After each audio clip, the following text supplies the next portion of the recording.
everyone, and welcome back to the channel. I hope that you guys are doing well and having a wonderful Saturday. We are having a little bit of warmer weather today. It was in the 30s, higher 30s instead of in the 20s, but we are expecting snow tonight. So what I wanted to share with you guys is as part of my morning pages routine, which I use these notebooks. They're dollar pen and gear notebooks from Walmart, which I'm hoping I can find more because this is my last one, I think, and I'm almost done. I have like 4 or 5 pages left. So as part of that morning pages routine, I have started typing out some of my thoughts on my tablet. As you can see, like you can see it, the reflection from the tablet sitting right here in front of me on the side.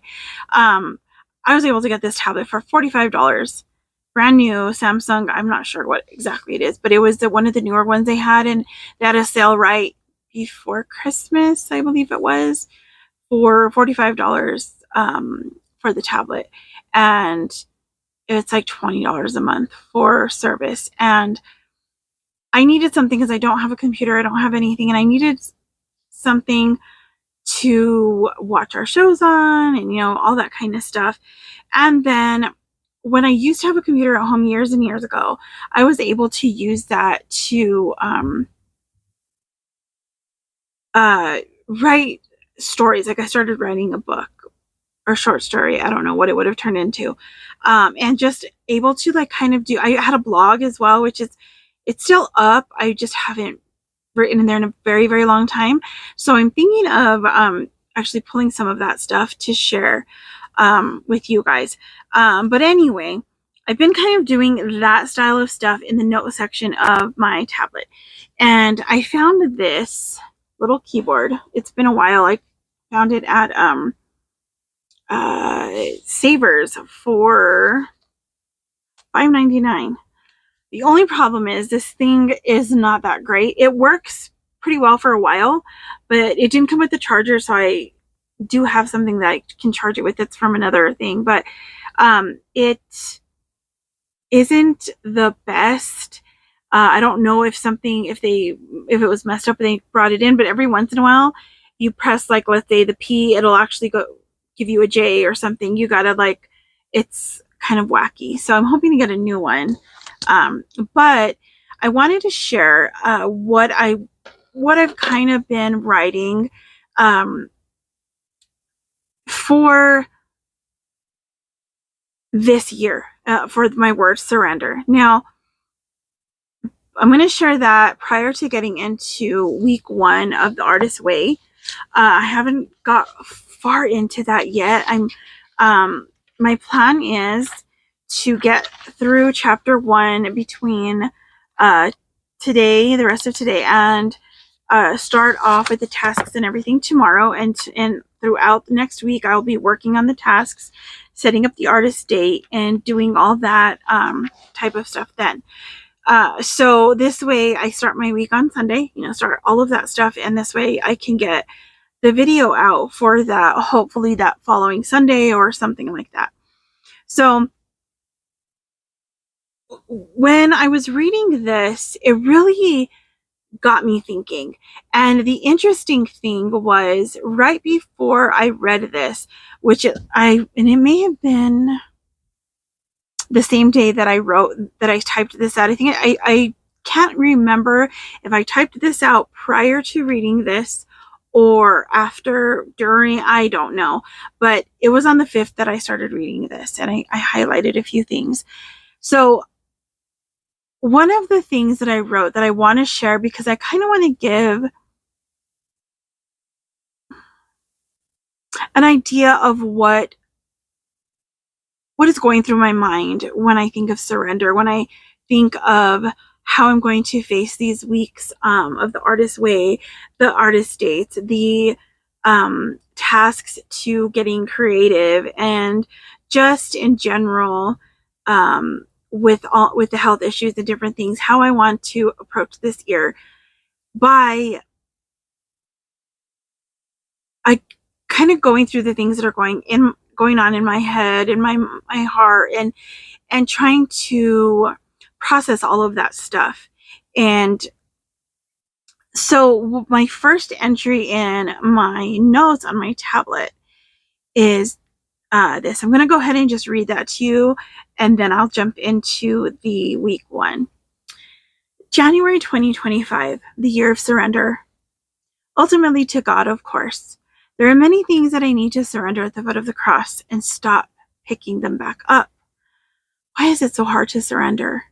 For me, it seems harder than humbling myself before the Lord when I fail and fall into sin. It seems harder than pushing myself to my limits and even beyond those limits for someone else. I have no regrets from those moments of helping others except one. And I'll talk about that one a little later in this. Those times have helped me grow as a human and grow closer to God. They have become some of my fondest memories because many of whom I have helped are no longer here on earth.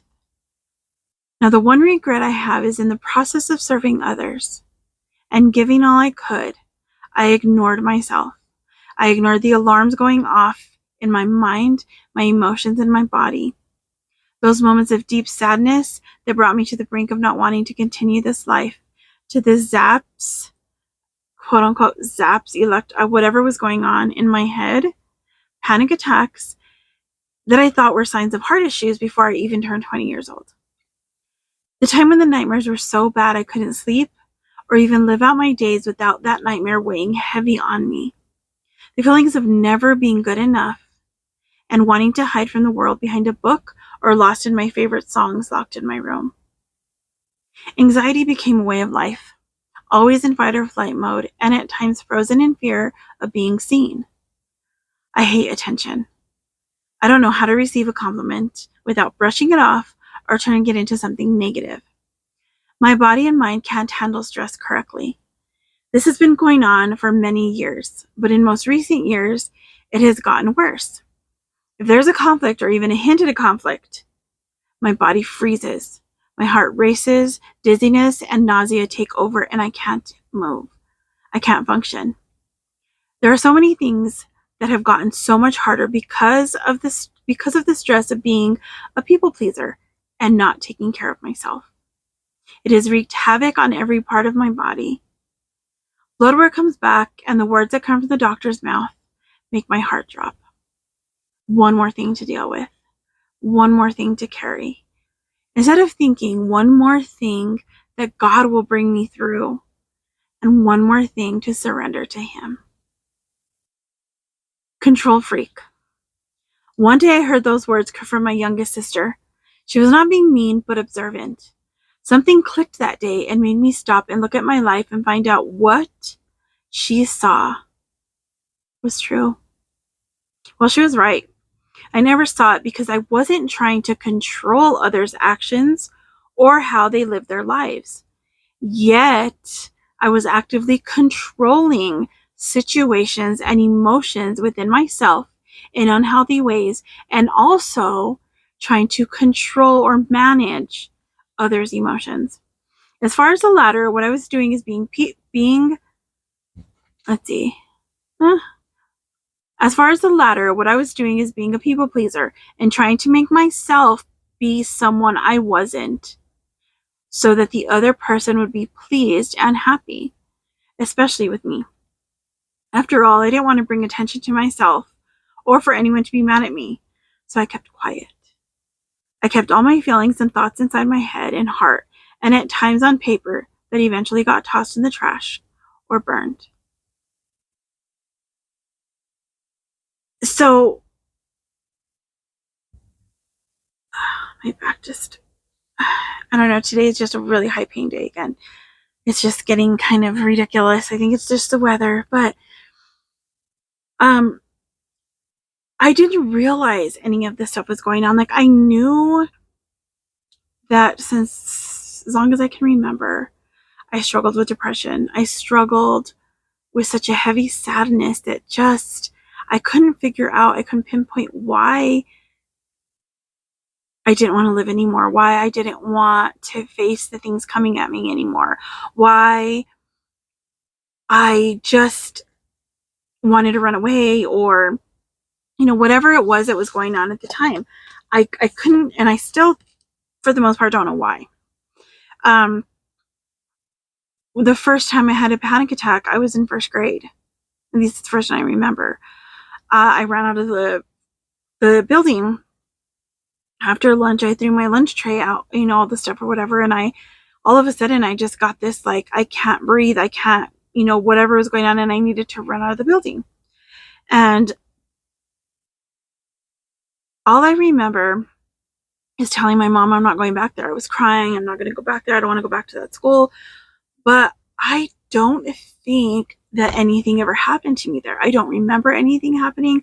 I don't remember any of that. Like, I really don't know what it was that caused the panic attack.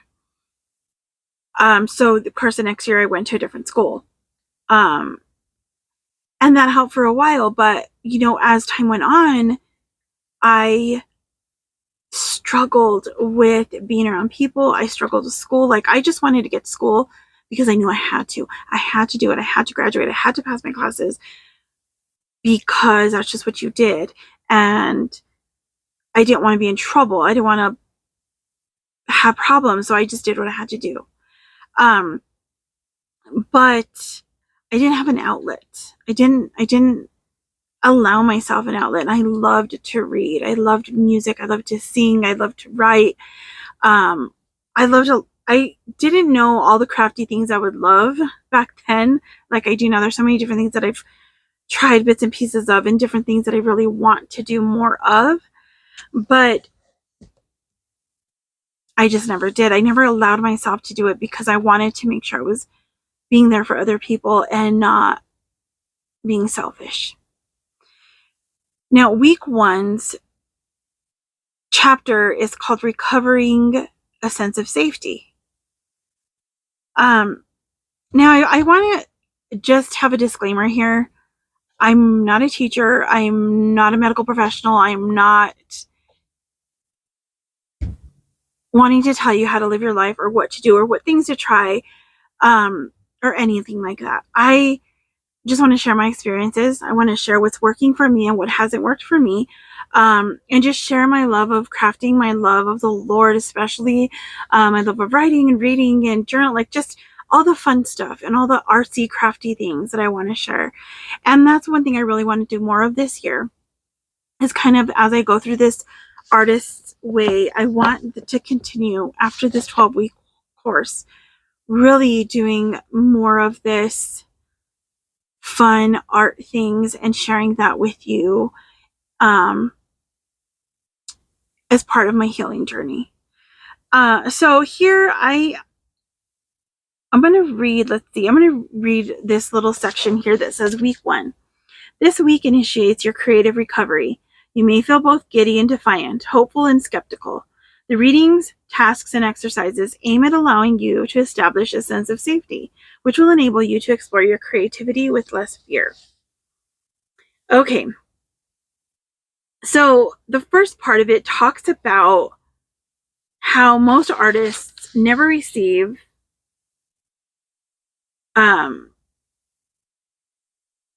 encouragement for loving the arts of any kind. It's always you that's just a hobby, that's just this, or even worse, it's dumb, it's a waste of time, you should do this instead.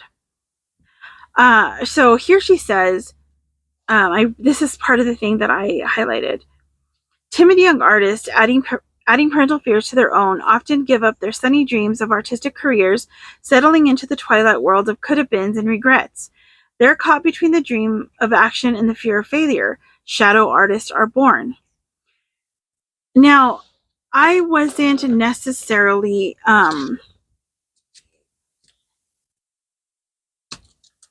don't know what art necessarily that I was doing then. I really love to write. I never shared that with anyone.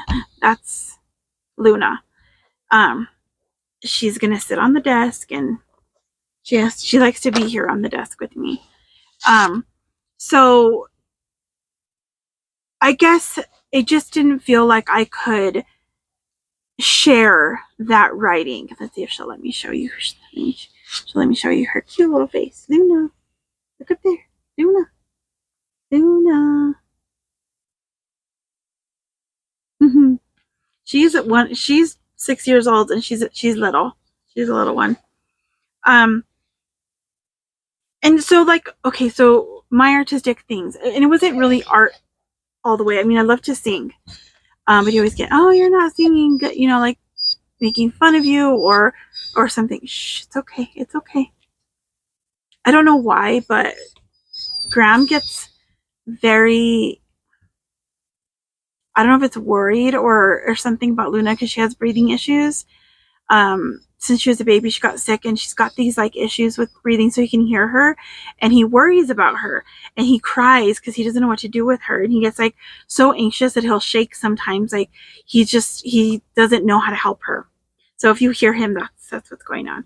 So let me share a little bit more from what I highlighted, and then I'll go over kind of where this hit for me, I guess. Let's see. This one is she's talking about a, let's see, some artists. She's talking about a guy named Edwin, a miserable millionaire trader whose joy in life comes from his art collection. Strongly gifted in the visual arts, he was urged as a child to go into finance. His father bought him a seat on the stock exchange for his 21st birthday. He has been a trader ever since, and now in his mid-30s, he is very rich and very poor. Money cannot buy him creative fulfillment. Surrounding himself with artists and artifacts, he is like the kid with his nose pressed to the candy store window. He would love to be more creative, but believes that is the prerogative of others. Nothing he can aspire for himself. A generous man, he recently gifted an artist with a year's living expenses so she could pursue her dreams. Raised to believe that the term artist could not apply to him, he cannot make that same gift for himself. Edwin's is not an isolated case. Shh. It's okay, boy. She's fine. All too often, the artistic urges of the artist child are ignored or suppressed, often with the best intentions. Parents try to foster a different, more sensible self for the child. Stop daydreaming is one of the frequently heard admonition. You'll never amount to anything if you keep on with your head in the clouds is another. Now, this was me. I was always with my head in the clouds, coming up with stories in my mind, just dreaming up all these fantastical things. And a lot of them were just everyday normal. I mean, like, okay, I don't know if you guys watch these like Hallmark type movies and stuff like that. Those were kind of like the stories that I'd come up with in my mind, similar to those, not necessarily exactly the same, not necessarily romance, kind of more like a faith-based or like someone realizing their dreams, whatever that was. And those were like the stories that I'd come up with in my head. So she talks a lot about different people who want to be artists but turn their focus onto something else, right? And they never go to do the things that they want to do. And she calls them shadow artists. Now, here it says, too intimidated to become artists themselves, very often too low in self-worth to even recognize that they have an artistic dream. These people become shadow artists instead. Artists themselves, but ignorant of their true identity. Shadow artists are to be found shadowing declared artists. Then she goes on to talk about a couple, a man named Jerry who was blocked as an artist, and he began to date Lisa, a gifted but broke freelance artist. And he would tell her that he was her biggest fan, and but he didn't tell her that he was an artist himself, that he didn't want to, I guess, tell her about it. He had dreamed about being a filmmaker, that he had an entire library of film books and all sorts of things. But instead, he poured his time and attention into Lisa and her art career. And under his guidance, her career flourished. She became a solvent and increasingly well-known. Jerry remained blocked in his own behalf. And when Lisa suggested he take a filmmaking course, he ran for cover. Not everyone can be an artist, he told her and himself. Now, artists love other artists. Shadow artists are gravitating to their rightful tribe, but cannot yet claim their birthright. Very often, audacity, not talent, makes one person an artist and another a shadow artist. Hiding in the shadows, afraid to step out and expose the dream to the light, fearful that it will disintegrate to the touch. And it just talks about different careers that the different artists would take that still sort of are artistic in some form or fashion, but never really fully what they want to do. So that's about up to where I read to at that time, and it just like made me think, like, what in the world, would it be like if I would have just allowed myself to be creative? Now, I never longed for a career in art. As a matter of fact, my dream was just to be in ministry. Just share the word of the Lord, share the gospel, help with Vacation Bible Schools, be a part of some type of choir, singing group, something in a church group setting, help with ladies' Bible classes, but in that, it wasn't so much that I wanted to be a teacher of the Bible, because I believe, I'm really having some issues with my knees today. Straighten out my leg. I believe that we ourselves need to read the Bible for ourselves. We need to, hold on. I'm like getting crooked here. We should study the Bible on our own. That is our responsibility, and we need to learn on our own in a lot of ways. It was a personal relationship with the Lord, and we need to take that seriously. Now, I think in a setting of people getting together, I think we can discuss ideas, we can read together, and just kind of share like what we're thinking, be each other's support group, pray for each other, things like that. Okay, that's how I view things.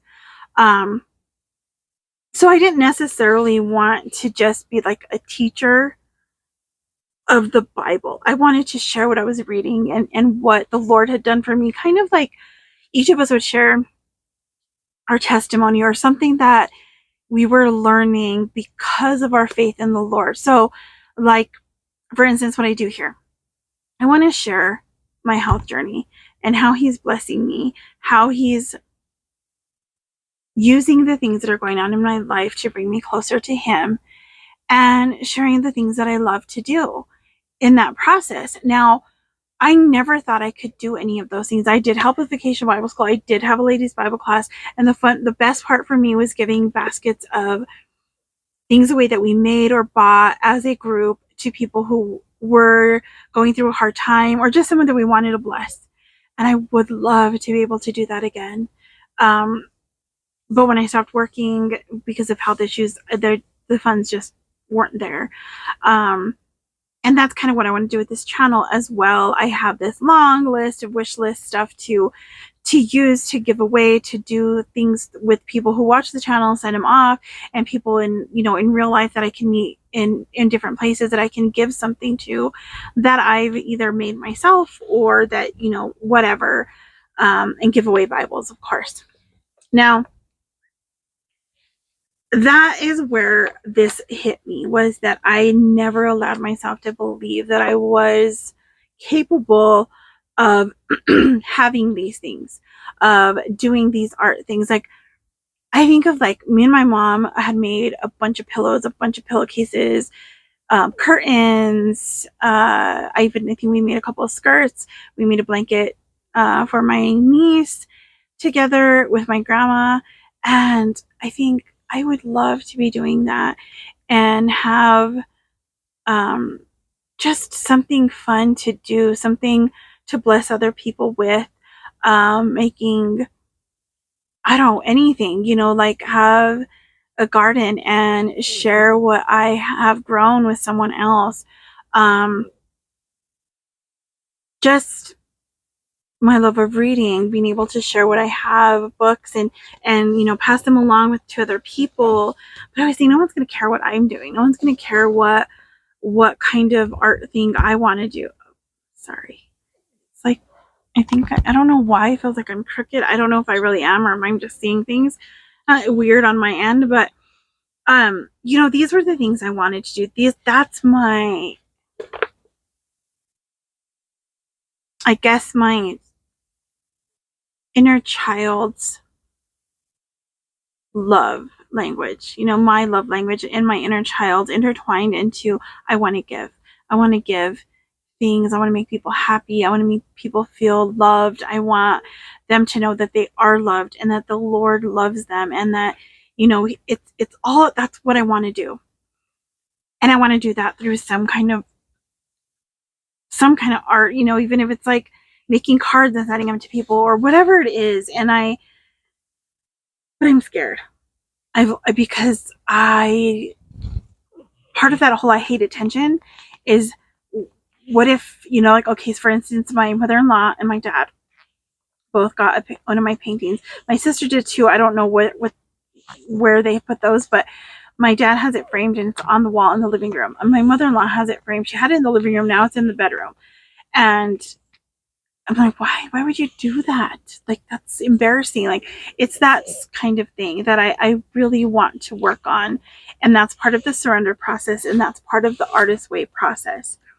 So I didn't read a lot more of it. I will share a little more as I read through it. So thank you for joining me, and I'll see you guys in the next one. God bless you.